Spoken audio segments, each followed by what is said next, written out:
Lauren's hand trembled as she leaned toward Pablo Romano with the wine bottle. She just recognized the man sitting beside Pablo's fiancée, the same Valdez cartel enforcer who murdered her brother and vowed she'd be next.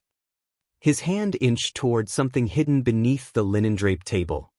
Her pulse hammered so hard she thought it might break her ribs. She had 1 second. Stay silent, or save the most dangerous man in the room. Lauren bent down as if refilling Pablo's glass. Her lips brushed his ear. Run.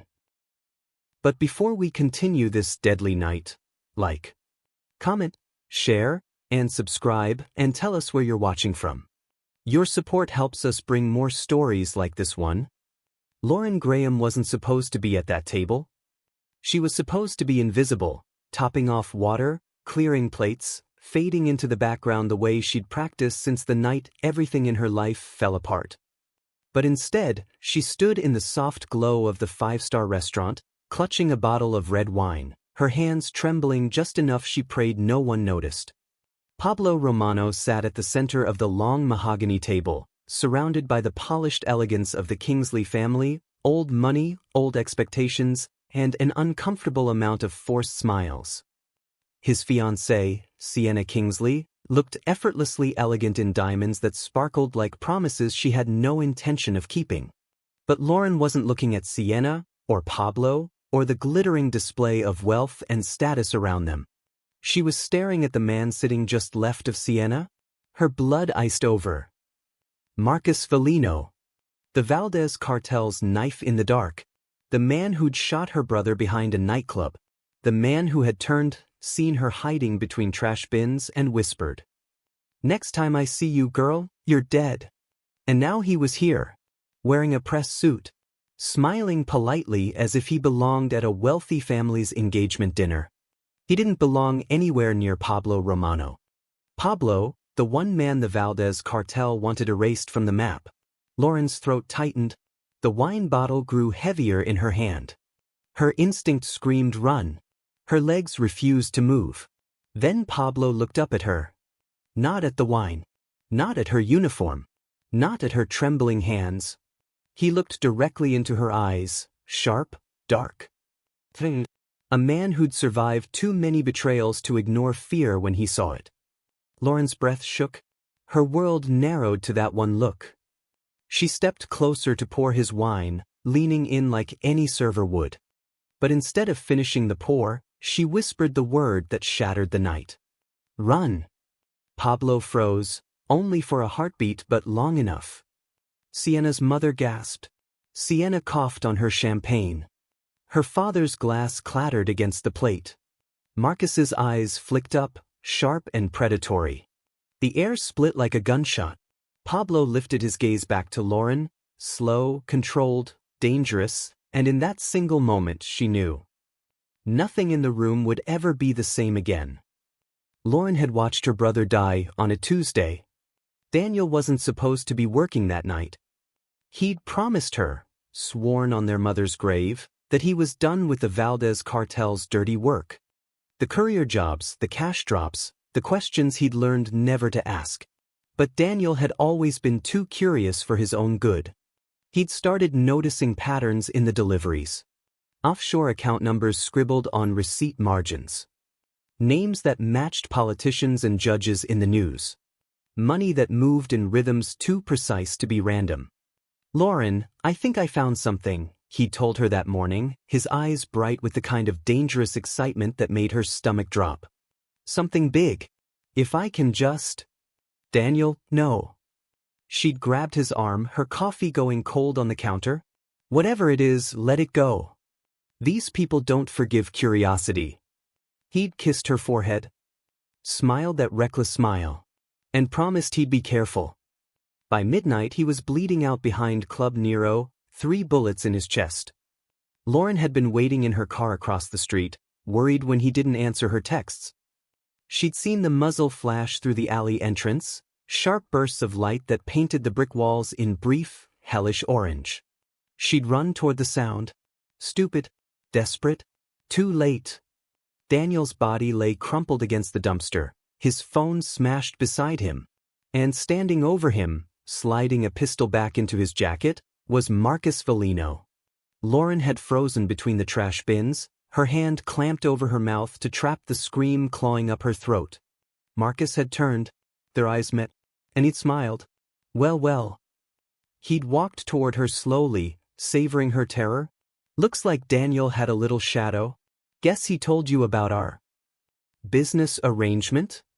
She couldn't speak, couldn't breathe, couldn't do anything but stare at her brother's lifeless eyes. Marcus crouched down, his voice dropping to a whisper that haunted her dreams for weeks after. Next time I see you, girl, you're dead. Consider this your only warning. Then he'd walked away. Unhurried, like he'd done nothing more than take out the trash. The next 48 hours blurred into panic. Lauren had found Daniel's backup files on a flash drive taped inside their mother's old jewelry box. Encrypted documents, spreadsheets, names she didn't recognize but knew were dangerous. She'd hidden them in 3 different locations, paranoid that Marcus would come for her before sunrise. She'd emptied her bank account, dyed her honey blonde hair dark brown, switched from Lauren Graham to Laura Green on every form that would accept a signature instead of an ID. She'd moved 6 times in 3 months. Cheap motels, sublets that asked no questions, always checking the locks twice, always sleeping with a knife under her pillow. The job at Alara had felt like a miracle, upscale enough that the Valdez cartel wouldn't think to look there, anonymous enough that she could blend into the background. Just another waitress in black and white, serving people who never really looked at the help. For 6 weeks, she'd almost believed she was safe. She'd started sleeping without nightmares, started thinking about maybe, someday, giving the files to someone who could use them, started believing Marcus had forgotten about her. Until tonight. Until she'd turned with the wine bottle and seen him sitting there, pressed suit, charming smile, blending seamlessly into the Kingsley family's engagement dinner. Sitting 2 feet from Pablo Romano, the one man the Valdez cartel had been trying to eliminate for years. And in that instant, Lauren understood. Marcus wasn't here for dinner. He was here to kill. And she just whispered a warning into the ear of the mafia boss whose death would start a war. Pablo didn't flinch. That was the first thing Lauren noticed after she'd whispered the word that should have sent any rational man bolting for the exit. His body went still, but not rigid with surprise. Instead, it was the controlled freeze of a predator who just had his suspicions confirmed. Around them, the Kingsley family erupted into polite chaos. Good heavens, is something wrong? Sienna's mother pressed a manicured hand to her chest, her champagne flute trembling. Did she just? Sienna's father half rose from his seat, confusion twisting his distinguished features. Sienna herself coughed delicately, dabbing her lips with a napkin, her diamond engagement ring catching the light. I'm sure it was just, perhaps she meant something else? But Pablo's eyes never left Lauren's face. Dark. Calculating. Searching for the truth buried beneath her terror. Excuse me, he said quietly, his voice cutting through the nervous chatter like a blade. Would you bring another bottle? The 2015 vintage, I think. It wasn't a request for wine. It was a command to stay close. Lauren's hands tightened on the empty bottle. She nodded, not trusting her voice, and stepped back from the table. Her legs felt like water beneath her. As she turned toward the wine cellar, she caught movement in her peripheral vision, subtle, precise. Pablo's left hand tapped twice against the table edge. His ring finger brushed the stem of his water glass. Silent signals. Lauren's gaze swept the dining room with new awareness. The gentleman reading a menu near the kitchen, his posture too alert, his eyes tracking the table. The couple in the corner booth, the man's jacket hanging oddly, waited on one side. The sommelier who'd been hovering near the bar for the past 20 minutes without serving a single table. Pablo's men, hidden in plain sight, already in position. He'd known something was wrong before she ever whispered her warning. Lauren's stomach twisted. If Pablo had suspected a threat, why was he still here? Why risk this dinner, this engagement, this perfect trap? Unless... Her eyes snapped back to the table. Marcus sat perfectly composed, swirling his wine with practiced ease. But his attention had shifted. From the conversation, from his food, from the Kingsley patriarch's droning story about his golf handicap. He was watching her. Their eyes met across the candlelit room. Recognition flickered in his gaze. Then suspicion. Then something worse. Interest. Lauren's pulse hammered. He knew. She had to know. The girl from the alley, the witness he'd threatened, the ghost he'd assumed had run far enough to never matter again. She just made herself matter. She forced herself to move toward the wine cellar, her mind racing. Pablo suspected a traitor at this table? That much was clear from his careful positioning, his hidden guards, his refusal to show fear. But who? Her gaze drifted back to Sienna. The bride-to-be sat with perfect posture, her smile bright and empty. But beneath the table, Lauren could see her leg bouncing, a nervous rhythm that didn't match her serene expression. Sienna's hand kept drifting to her clutch purse, fingers twitching toward her phone. She checked it, glanced up. Her eyes found Marcus for just a fraction of a second. Too long. Too pointed. Lauren's breath caught. No. Sienna checked her phone again, typing something quick beneath the table edge. Marcus's own phone lit up against the white linen. He glanced down. His jaw tightened almost imperceptibly. Then he smiled at something Sienna's father said, laughing at all the right moments. But his hand, his right hand, slipped beneath the table. Lauren reached the wine cellar entrance, her fingers numb against the door handle. She should keep walking, grab the wine, play her part, fade back into invisibility where Marcus might forget her face. But Pablo's voice stopped her cold. Miss. Turned. He'd angled his body slightly away from the table, creating a pocket of privacy in the chaos. His expression gave nothing away. But his eyes held a question that felt like a knife against her throat. Why did you say that? 5 words. Quiet. Deadly calm. And before Lauren could answer, before she could decide whether honesty or lies would keep her alive longer, movement erupted at the table. Marcus's hand came up from beneath the linen. And everything shattered. The gun cleared the table edge in one fluid motion. Black steel.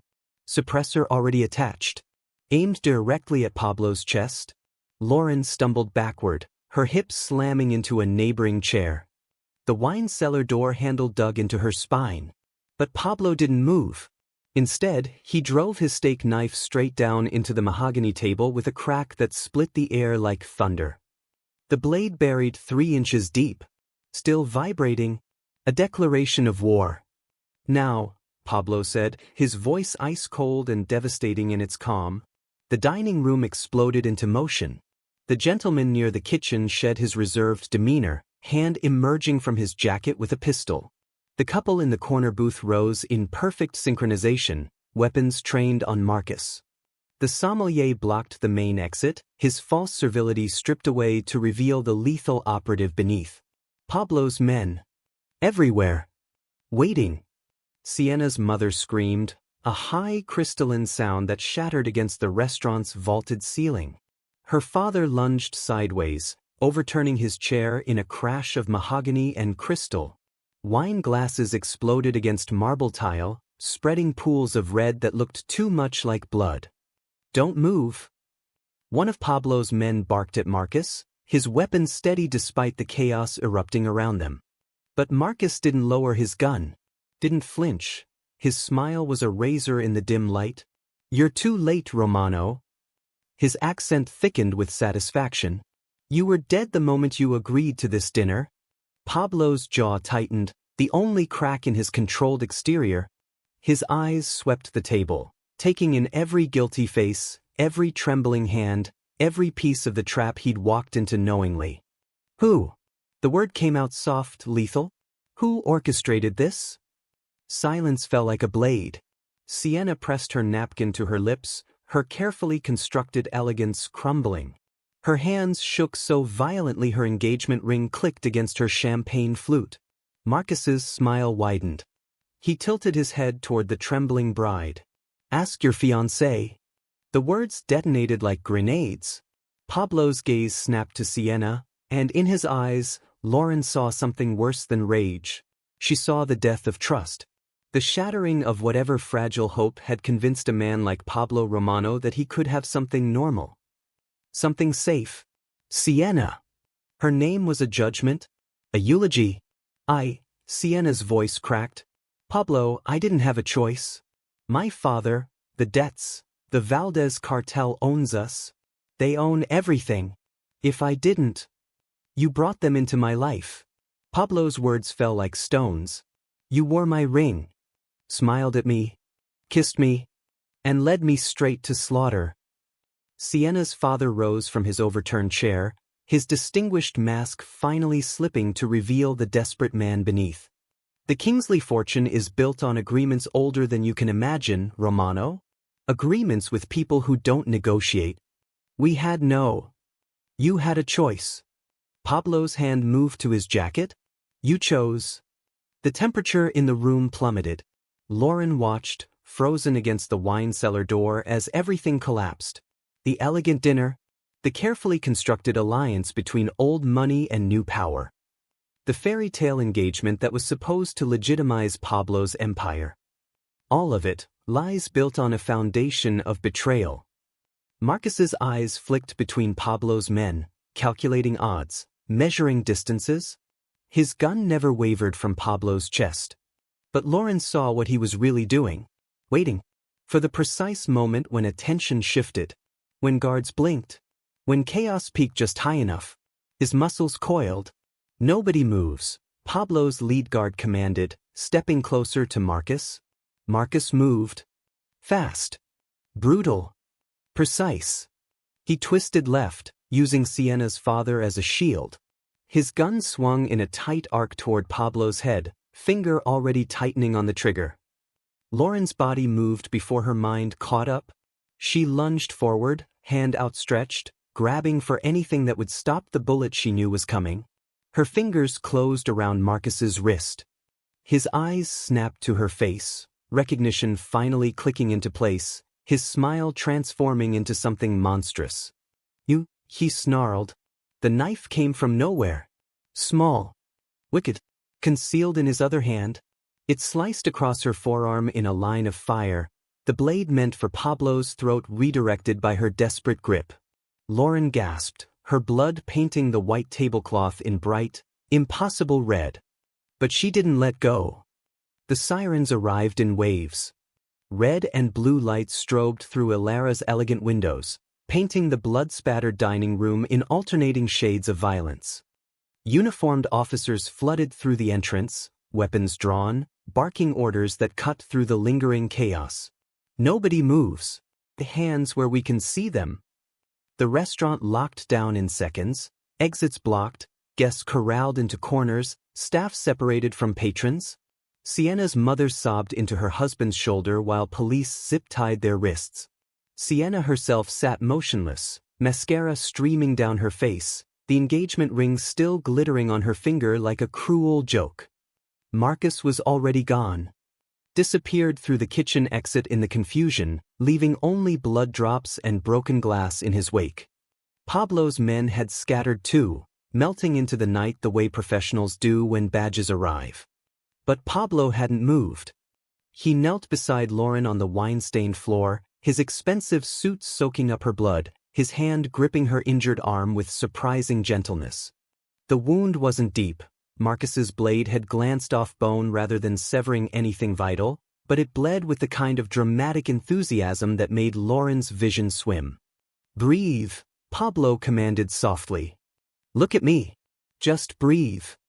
Lauren tried to focus on his face instead of the crimson spreading across her white sleeve. His eyes were dark, unreadable, studying her with an intensity that felt more dangerous than the knife had been. A paramedic pushed through the police cordon, medical bag already open. Sir, I need to. Not yet. Pablo's voice carried absolute authority despite its quiet tone. His gaze never left Lauren's face. Why? The question hung between them, sharp and unavoidable. Lauren's throat tightened. Around them, police radios crackled with dispatch codes. Evidence markers scattered across the floor like breadcrumbs.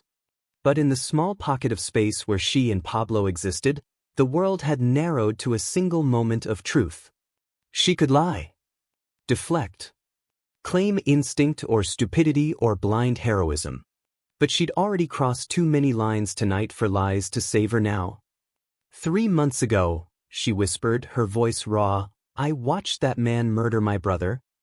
Pablo's expression shifted, barely perceptible, but Lauren caught it. The subtle narrowing of his eyes, the slight tension in his jaw. Behind Club Nero, she continued, the words tumbling out now like a confession she'd held too long. Daniel had been running deliveries for the Valdez cartel. He found something, files, records, offshore accounts, evidence of money laundering through politicians and judges. He thought he could expose them. Her breath shuddered, the memory sharp as the blade still burning across her arm. Marcus Foligno shot him 3 times, left him bleeding in that alley like garbage. The tears came without permission, hot and furious. Then he saw me, told me I was next if he ever saw me again. So I ran, changed my name, dyed my hair, tried to disappear. Pablo's grip on her arm tightened fractionally. But Daniel left behind encrypted files, Lauren continued. Everything he'd found. Names, dates, account numbers. I've been too terrified to do anything with them. Too scared to go to the police because I don't know who the cartel owns. I thought if I stayed invisible long enough, maybe they'd forget about me. They never forget. Pablo's voice was quiet steel. People like the Valdez cartel don't leave loose ends. I know that now. Lauren's laugh was bitter. The second I saw Marcus sitting at your table, I knew. He wasn't here for dinner. He was here to kill you. And Sienna. She choked on the name. Sienna was part of it. Something shifted in Pablo's expression then. Calculation, interest, the gears of a dangerous mind clicking into place. For 6 months, he said slowly, I've been hunting a leak. Someone feeding information to my enemies. Someone close enough to know my movements, my plans, my vulnerabilities. His eyes bored into hers. Sienna had access to everything. Her family's connections gave her legitimacy I couldn't buy. The perfect infiltration. I'm sorry, Lauren whispered. Don't be. Pablo released her arm, allowing the paramedic to finally begin bandaging the wound. You just handed me the piece I was missing. The Kingsley connection. The Valdez partnership. And his gaze sharpened. Encrypted files that could bring down their entire operation. Lauren's pulse spiked with fresh fear. I'm not. You're not going home. Pablo stood, his presence filling the space above her like a shadow. Marcus Foligno knows your face now. He'll come for you the moment you step out of police protection. And you have information that makes you more valuable than you realize. The paramedic finished wrapping her arm, but Lauren barely felt it. Pablo extended his hand, an offer, a command, a turning point she couldn't uncross. From this moment, he said, his voice carrying the weight of an unbreakable vow. You're under Romano protection. Lauren stared at his outstretched hand. The hand of a mafia boss. The man she just saved. The man who now owned her survival. She took it, and everything changed. The penthouse rose 40 stories above the city, glass and steel wrapped in shadows and security that made Lauren's skin prickle. Pablo's hand remained steady at the small of her back as they stepped from the private elevator into a space that redefined wealth. Floor-to-ceiling windows overlooked a glittering skyline. Minimalist furniture spoke of taste measured in silence. And standing throughout the vast open floor plan were men who looked at Lauren like she was either prey or threat, still undecided which. Gentlemen. Pablo's voice cut through their assessment. This is Lauren Graham. She's under my protection. Treat her accordingly. A man with silver threading through his dark hair stepped forward, his expression carved from granite. With respect, Pablo, we don't know her. We don't know why. She saved my life, Victor. Pablo removed his blood-stained jacket, tossing it to a younger associate who caught it without question. Marcus Foligno had a clear shot. She took the blade meant for my throat. That's all you need to know. Victor's eyes flicked to Lauren's bandaged arm, then back to Pablo. Something passed between them, a conversation conducted in glances and decades of trust. Finally, Victor nodded. Understood, boss. The other men relaxed fractionally. Some, not all. Lauren felt their scrutiny like pressure against her chest, each of them calculating her worth, her danger, her potential for betrayal. She wanted to shrink, to disappear into the background the way she'd perfected over months of hiding. But Pablo's hand at her back kept her grounded. Present. Visible. Marco. Pablo addressed a lean man near the bar. What did Marcus give us? Marco's smile was predatory. Plenty. The Valdez safe houses. Names of corrupt cops on their payroll. Shipping routes for their next 3 operations. He paused, his expression darkening. And confirmation that the Kingsley family has been bleeding information to them for over a year. Pablo's jaw tightened, but he said nothing. Lauren's stomach turned, imagining what interrogation meant in Pablo Romano's world. What Marcus was enduring in some basement or warehouse, paying for Daniel's murder in ways that probably wouldn't kill him quickly. She should feel satisfaction. Vindication. Instead, she felt hollowed out. Lauren. Pablo's voice pulled her from the dark spiral. Your arm needs proper treatment. Come. He guided her toward a hallway lined with abstract art worth more than her entire former life. They entered a room that seemed designed for medical emergencies. Sterile table, locked cabinets filled with supplies, equipment that looked military-grade. A woman with efficient hands and kind eyes waited inside, already laying out sutures and antiseptic. I'm Dr. Reeves, she said gently. Let me see what we're working with. Lauren sat on the table, her injured arm trembling as Dr. Reeves unwrapped the paramedic's hasty bandaging. The wound looked worse in the harsh light, a 4-inch gash that split skin and muscle in angry red. This is going to hurt, Dr. Reeves warned.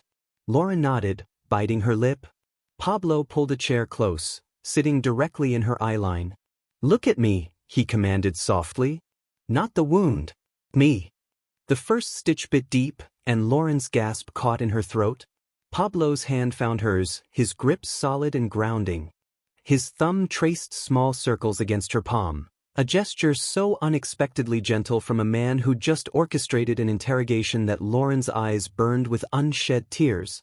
Tell me about Daniel. Pablo said, his voice low. Not his death. Before that. Who was he? Lauren latched onto the distraction, the memories a lifeline through the fire in her arm. Reckless, she whispered. Always too curious, too brave for his own good. He wanted to be a journalist, but we needed money, so he took stupid jobs instead. Another stitch. Pablo's thumb never stopped its soothing motion. He used to make me laugh until I couldn't breathe. He'd steal the last slice of pizza and then swear it was divine intervention. Pablo's lips twitched, almost a smile. He sounds like he loved you. He did. The tears came then, silent and inevitable. He died trying to protect me, trying to expose the people who would have hurt us both eventually. Dr. Reeves finished the final stitch, wrapping fresh gauze around Lauren's arm with practiced efficiency. You're done. Keep it dry, and come back in 3 days for a check. Lauren nodded, exhausted. Thank you, Elena, Pablo said, dismissing the doctor with easy familiarity. When they were alone, Lauren reached into her jacket pocket with her good hand, withdrawing the flash drive she'd kept hidden for 3 months. The encrypted files Daniel had died protecting.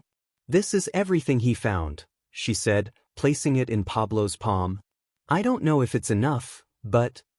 Pablo's fingers closed around the drive, his expression shifting into something sharp and calculating.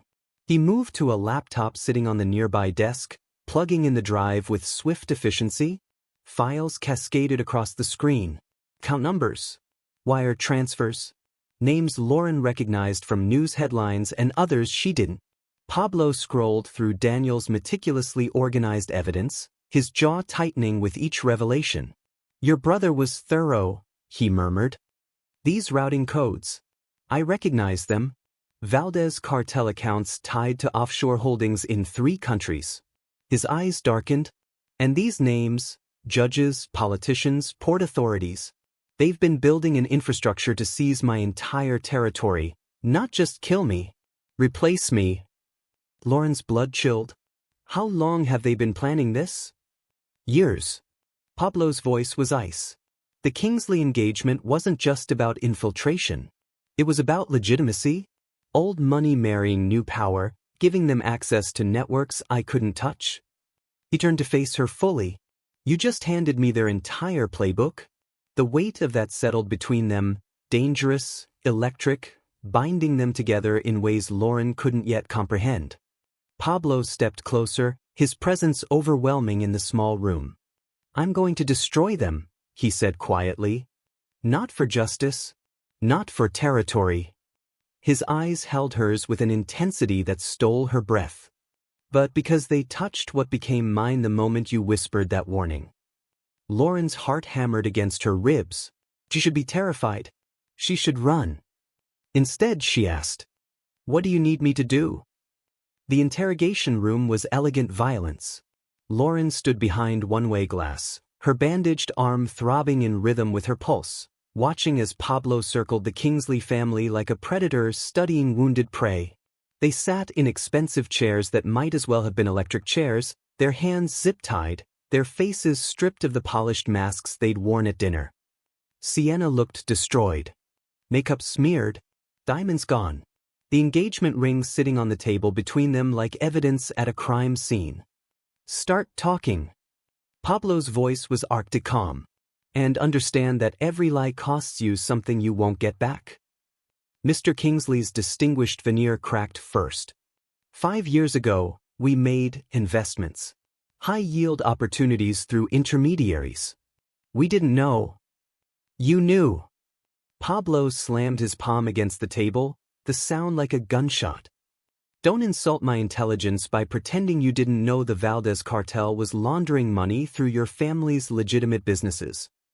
Mrs. Kingsley sobbed quietly, her designer dress creased and wine-stained. We thought we could manage it. Keep them at arm's length. But the debts kept growing. They owned our shipping companies, our real estate holdings, everything. We couldn't. So you sold me instead. Pablo's words cut like broken glass. You offered up your daughter.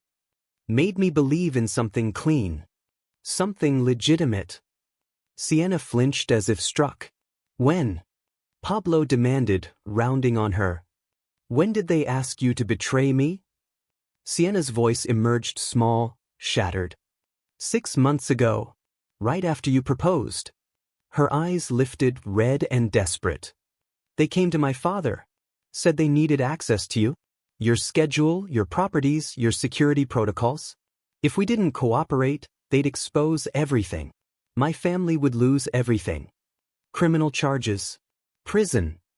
So you chose me as the sacrifice. Pablo's laugh was devoid of humor. I didn't want to. Sienna's composure finally broke completely. Pablo, I swear, I tried to find another way.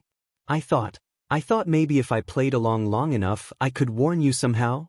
But they were always watching. Always listening. They had people inside my own household.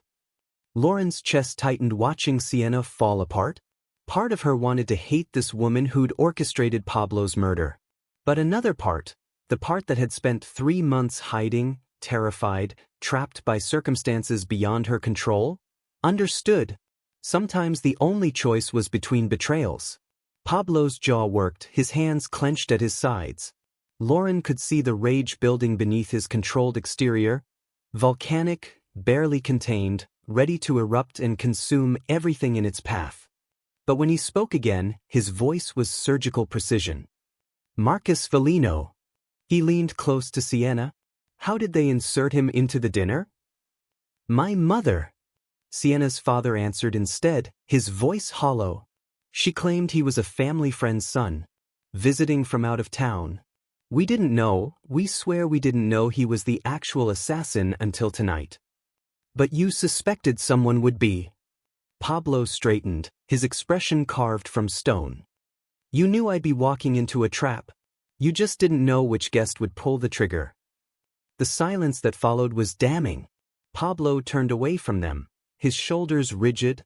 For a long moment he simply stared at the one-way glass, directly at where Lauren stood hidden behind it, as if he could see through the barrier into her eyes. Then he walked out. Lauren found him in his study, surrounded by Daniel's files spread across a massive desk. The city lights beyond the windows painted him in shadows and neon. "I'm sorry," she said quietly. Pablo didn't turn. "Don't apologize for other people's choices.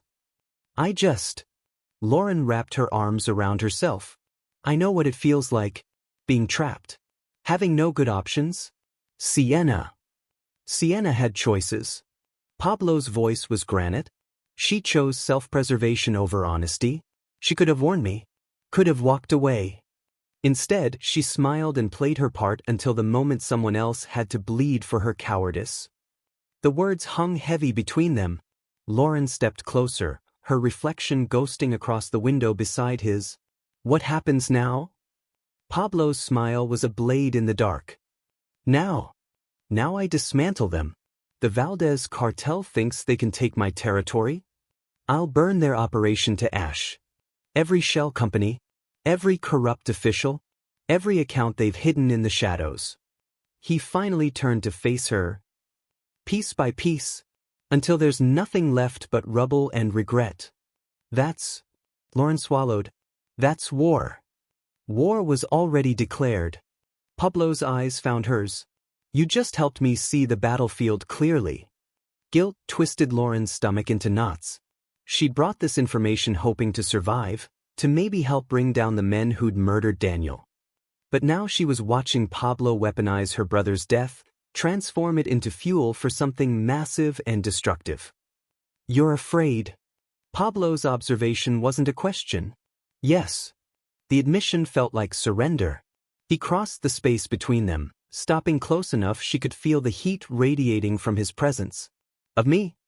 Or of what you've become part of?" "Both." Lauren's voice shook. "I don't belong in this world. I'm just a waitress who—" "You're the woman who saved my life." Pablo's hand lifted, his fingers ghosting along her jaw with surprising gentleness. "You're the woman who watched her brother die and still had the courage to warn a stranger. You're the woman holding evidence that will change everything." His thumb traced her cheekbone. "You didn't start this war, Lauren. But you will help me finish it." The declaration should have terrified her. Should have sent her running. Instead, it felt like gravity shifting. "I don't know how," she whispered. "You already know more than you realize." Pablo returned to the desk, pulling up a file on his laptop. "Your brother was brilliant. Look at this." Lauren moved beside him, scanning the screen. Daniel's meticulous notes filled the document. Dates, transfers, names. But at the bottom, highlighted in yellow, was something she'd never noticed before. Valdez Shell Companies. Complete list. 23 corporations. Spread across 4 countries. Every single one a legitimate-looking business hiding cartel money and operations. Pablo's smile was predatory. "Your brother just handed me the keys to their kingdom." Lauren stared at Daniel's final gift, the evidence he'd died protecting, now transformed into a weapon that would destroy the empire that killed him. "Then let's use them," she said, her voice steadier than she felt. Pablo's eyes gleamed with dangerous approval. The war had begun. The first Valdez Shell Company collapsed at 3 a.m. on a Tuesday. Lauren watched from Pablo's study as news alerts flooded his secure monitors. Federal agents raiding a shipping warehouse in Baltimore, seizing containers full of contraband masked as legitimate imports. No bloodshed, no bodies. Just silent, surgical destruction executed through anonymous tips and meticulously documented evidence. Daniel's evidence. "That's one," Pablo said, his voice carrying grim satisfaction. He marked the company off his list with a red line. 22 remaining. By Thursday, 3 more had fallen. By Saturday, 7.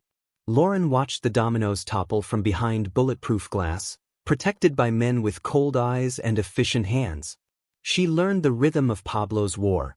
Quiet during daylight, devastating after dark. Bank accounts frozen. Warehouses raided. Corrupt officials suddenly facing investigations they couldn't escape. The Valdez cartel was bleeding, and Pablo had barely drawn his knife. But Lauren also saw the cost. She saw Victor return with blood on his knuckles after persuading an uncooperative Port Authority official. Watched Marco coordinate with federal contacts who looked the other way when certain evidence appeared on their desks. Heard the screams echoing from the basement when someone tried to warn the Valdez family about their collapsing empire. This was Pablo's world, beautiful and brutal, elegant and merciless. And she was drowning in it. "You're not eating." Pablo's observation cut through her spiraling thoughts. Lauren looked down at the untouched plate before her, expensive food she couldn't taste, prepared by a private chef she'd never met. They sat in his penthouse dining room, alone except for the guards stationed discreetly by the elevator. "I'm fine," she lied. Pablo's expression said he didn't believe her, but he didn't push. Instead, he stood, moving to the window where city lights painted him in sharp relief. "The Kingsleys tried to run," he said quietly. "Tonight. They made it as far as the airport." Lauren's stomach dropped. "What did you?" "I stopped them." Pablo's tone was matter-of-fact. "Put them on a plane to a private facility where they'll remain until I decide what to do with them. Their leverage? Insurance. The moment the Valdez cartel realizes I have them, they'll understand exactly how exposed they are." "You're using them as bait." The words tasted like ash. "I'm using them as justice." Pablo turned, his eyes finding hers across the room. "They facilitated an assassination attempt. They sold me to my enemies. Would you prefer I let them disappear? Start over somewhere new while your brother stays dead?" The accusation hit like a physical blow. Lauren's hands clenched in her lap. "That's not fair. None of this is fair." Pablo crossed back to the table, leaning against it, too close and not close enough simultaneously. "But it's the world we're in. The world they pulled you into when Marcus pulled that trigger." Lauren wanted to argue, wanted to find the moral high ground. But all she felt was exhaustion and a terrifying sense of belonging she didn't want to name. "You haven't left this penthouse in a week?" Pablo continued, his voice softening fractionally. "You barely sleep. You jump every time someone enters the room. Talk to me." "About what?" Lauren's laugh was broken. "About how I can't close my eyes without seeing Daniel's blood. About how every time your phone rings, I'm terrified it's news that Marcus escaped and is coming for me. About how I feel safer in the home of a mafia boss than I have anywhere else in months." The confession hung between them, raw, desperate, honest. Pablo's jaw tightened. He moved closer, crouching before her chair until they were eye level. "Marcus isn't coming for you. I've made sure of that." "How?" Lauren whispered. "He's being held in a location only 3 people know about. My best interrogators are extracting every piece of information he has about Valdez operations, cartel contacts, and planned retaliation." Pablo's hand found hers, his grip solid. "He's told us about weapon shipments, safe houses, and the names of every corrupt cop in 3 states. Lauren's breath caught. "And after? When you're done with him?" Pablo's silence was answer enough. "I saved your life," Lauren said, her voice cracking. "But you're making me complicit in survival." Pablo's thumb traced circles against her palm, that same soothing gesture from the medical room. "The moment you warned me, you chose a side. The Valdez cartel doesn't forgive betrayal. They don't negotiate. They eliminate threats. Like they eliminated Daniel. Like they will eliminate you if I don't eliminate them first." Pablo's other hand lifted, cupping her face with unexpected tenderness. "You saved my life, Lauren. Now I'm saving yours. Even if that means pulling you into darkness you never wanted to see." Their faces were inches apart, his breath warm against her skin. The connection between them electric, dangerous, impossible to deny. Lauren's heart hammered. "I don't know who I am anymore." "You're someone who survived." Pablo's voice dropped to barely a whisper. "Someone brave enough to stand between a killer and his target. Someone I won't let anyone hurt ever again.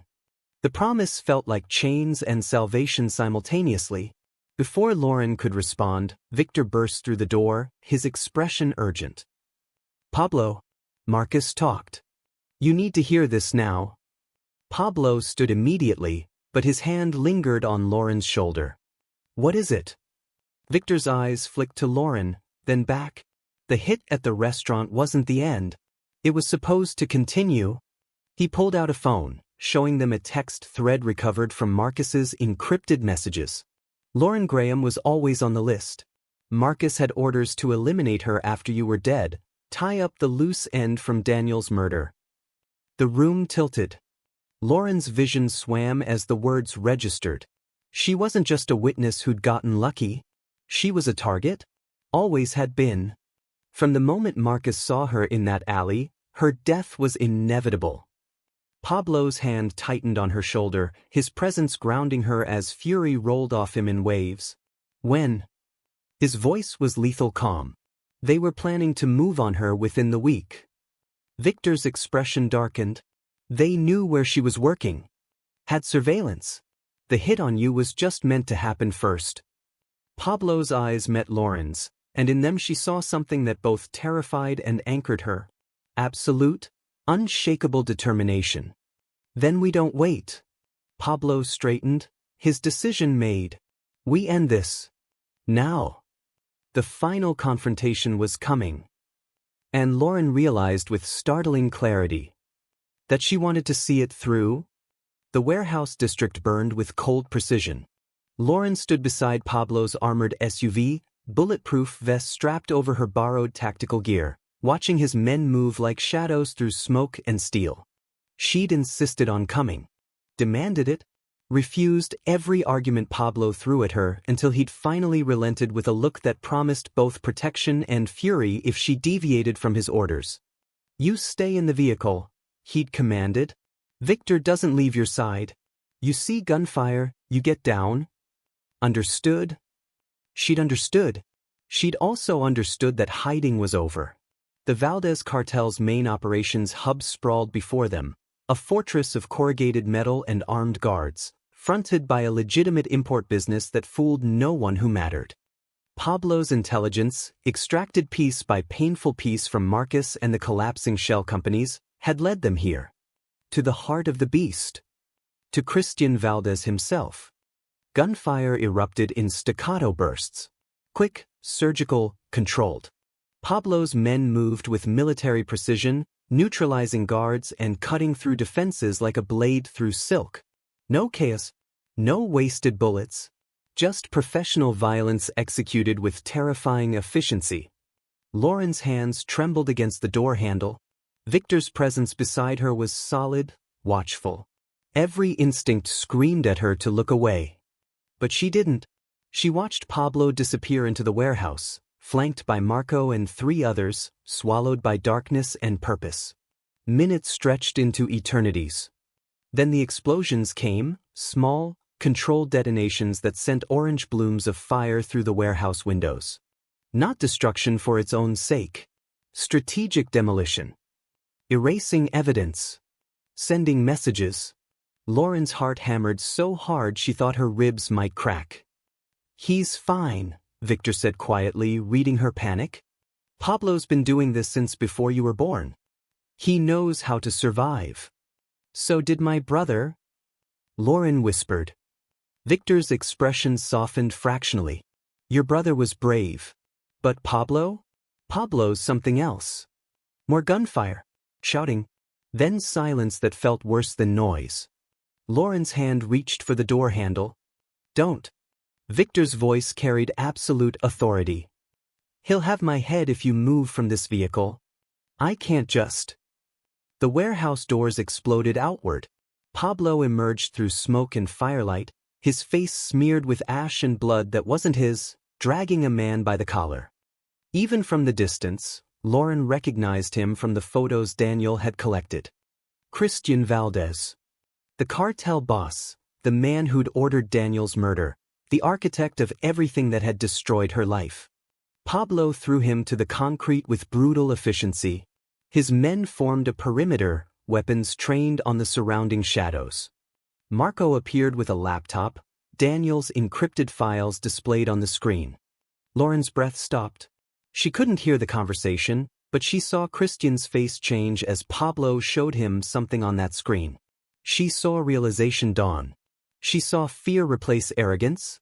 Pablo crouched beside him, speaking words Lauren couldn't catch but could feel in her bones. A judgment, a sentence, a reckoning for every life the Valdez cartel had destroyed. Then Pablo stood, nodded to Marco, and walked away. The single gunshot echoed across the warehouse district like punctuation at the end of a brutal sentence. It was over. Pablo returned to the SUV covered in evidence of war, blood on his knuckles, ash in his hair, his eyes burning with something that looked like triumph and exhaustion and relief. Lauren was out of the vehicle before Victor could stop her. She met Pablo halfway, her hands reaching for him, needing to confirm he was real, whole, alive. His arms came around her immediately, pulling her against his chest where his heart hammered as frantically as hers. "It's done," he said into her hair. "The Valdez cartel is finished. Every operation, every account, every corrupt official, dismantled. They can't hurt you anymore." Lauren's tears came without permission, soaking into his tactical vest. Relief. Grief. 3 months of terror finally releasing its grip on her throat. "Daniel?" She managed. "Your brother's death has been answered." Pablo pulled back enough to meet her eyes. "Christian knew. At the end, I showed him everything Daniel had gathered, made him understand that his own paranoia about information leaks is what killed him. Daniel's sacrifice brought down an empire." The words should have felt like victory. Instead, they felt like goodbye. Lauren's hands fisted in Pablo's vest. "What happens now?" Pablo's expression shifted, something vulnerable breaking through the controlled exterior he wore like armor. His hands cupped her face, thumbs tracing the tear tracks on her cheeks. "You saved my life twice," he said quietly. "Once in that restaurant when you could have stayed silent. Once when you trusted me with evidence that could have gotten you killed." His forehead pressed against hers. "Let me spend the rest of mine protecting yours." The declaration hung between them, not a question but a vow, binding them together in ways that transcended logic or safety or the reasonable distance Lauren should have maintained. "Your world is dangerous," she whispered. "My world is the only place you're safe." Pablo's voice was absolute certainty. "I won't ask you to love it, but I'm asking you to stay in it, with me." Lauren's heart cracked open. She should say no. She should demand normal, safe, uncomplicated. Instead, she kissed him, desperate, grateful, choosing the darkness that came with the man who'd kept her alive. Pablo's response was immediate, his hands tangling in her hair, his body pressing against hers like he could shield her from the entire world through sheer force of will. When they finally broke apart, breathless and trembling, Victor had the grace to look away while Marco smirked knowingly. "Let's go home," Pablo said, his hand finding hers and not letting go. 3 weeks later, Lauren stood on the penthouse balcony, watching the city wake beneath a bruised sunrise. Her arm had healed, leaving only a thin scar she traced absently with her fingers, a permanent reminder of the night that changed everything. Behind her, Pablo emerged with coffee, his presence solid and grounding in ways she was still learning to accept. He wrapped an arm around her waist, pulling her against his chest. "Thinking too loud again," he murmured. Lauren smiled despite herself. "Just wondering if I'm crazy for staying with a mafia boss who dismantled an entire cartel to keep you safe?" Pablo's voice carried dark amusement. "Probably. For believing this can work." Pablo turned her to face him, his expression serious. "It won't be easy. My enemies will always exist. Danger will always be close. But I promise you this, nothing and no one will ever hurt you again. Not while I'm breathing." Lauren believed him. Maybe that made her crazy. Or maybe it just made her someone who'd survived too much to pretend the world was anything other than what it was. Complicated. Dangerous. And with Pablo Romano somehow hers. Then I guess we're both crazy, she said, rising on her toes to kiss him. The war was over. Their story, tangled in darkness and bound by blood and forged in the moment she'd whispered a single word that saved them both, was just beginning. Before you click away, if you want more nights like this, more danger, more whispers, more twists that hit like gunfire, make sure you like, share, and subscribe for more. Don't forget to drop a comment and tell us where you're watching from, because the next stories are only getting darker,